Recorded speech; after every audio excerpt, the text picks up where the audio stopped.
Bonjour, ici Stéphanie Diane de l'École branchée.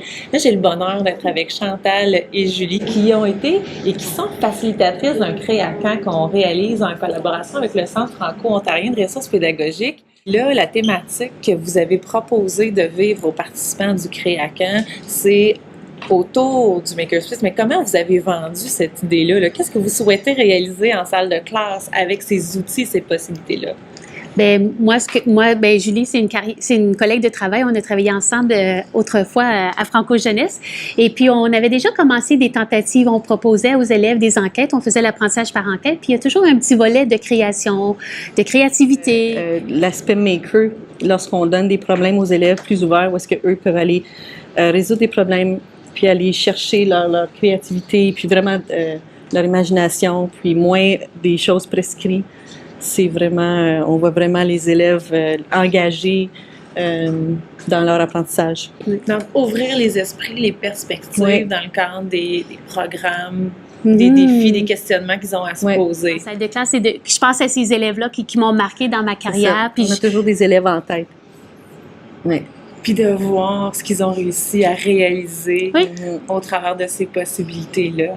Là, comment vous voyez les enseignants œuvrer dans le contexte de votre atelier aujourd'hui? Comment ça se passe pour eux? Ben, on leur a lancé des défis à eux aussi, des problématiques.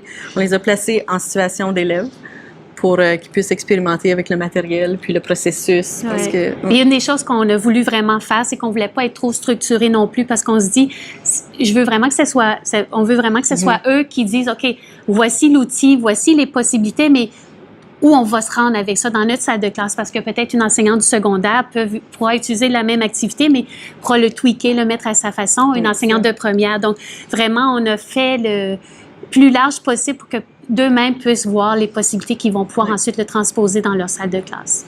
Puis Julie, je t'ai vu pendant qu'il était en train de relever un défi, le défi de la guimauve, c'est ça? Oui.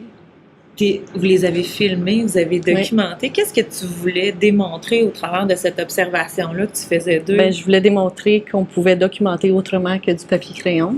J'ai montré différents outils technologiques qu'on peut utiliser pour garder des preuves des apprentissages des élèves ou de la façon qu'ils collaboraient ensemble, ou des critères que l'enseignant décide avec les élèves d'évaluer. D'évaluer, de mettre en action. Donc, c'est un peu évaluer dans l'action, évaluer autrement. Donc, je modelais comment faire ça. Merci tellement d'être facilitatrice aujourd'hui puis de leur faire vivre ces belles expériences-là. Mais avant de vous quitter, j'aimerais ça vous poser une dernière question qui nous est inspirée par l'Escouade édu, que vous connaissez possiblement.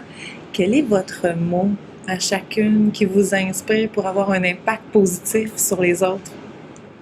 Mais moi, mon mot, les gens le savent, c'est curiosité. Là, c'est vraiment... Mais quand on pique la curiosité d'un enfant, tout découle de ça. S'il n'est pas intéressé et il n'est pas curieux, ben, on peut lui proposer n'importe quoi, il ne voudra pas. C'est vrai. Ça part de là. C'est très, très puissant, la curiosité. Cultiver sa curiosité pour continuer d'apprendre. Son questionnement pour vouloir aller plus loin, puis se poser des questions. Puis...